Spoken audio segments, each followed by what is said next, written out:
Beriya sibaha îro çend navçeyên cudayên Tehranê hatin bombebaran kirin.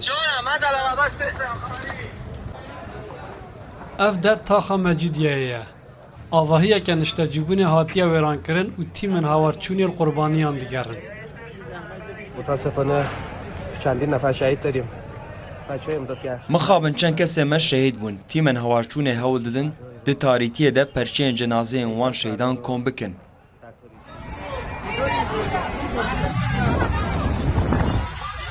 Ji Tehranê êriş li ser bajarên Şîraz, Tebriz û Enzeliyê jî hatin kirin û çend baragehên leşkerî û avahî hatin bombebaran kirin. تکون نخور مادر. Ne li vedayê em ê nehate derxin. تکون نخور تکون نخور. وایسا وایسا. من اینو دارم. در اومدن همه رفتن پایین. آروم.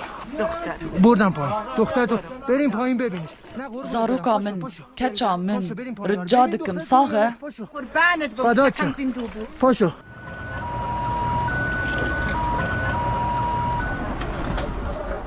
Şerketa roja bîstan û hikûmeta Îranê di çend rojên borî de te amarên nû belav nekirine. Lê Ajansa Çalakvanên Mafên Mirovan di hevdê mehê de ragihand, hejmara giştiya kuştiyan herî kêm 3114 kesin. Di nav da 207 zarok, 1354 sivîl, 1138 endamên hêzên çekdar û 622 kesên din ku nasnameya wan nehatiye zanîn.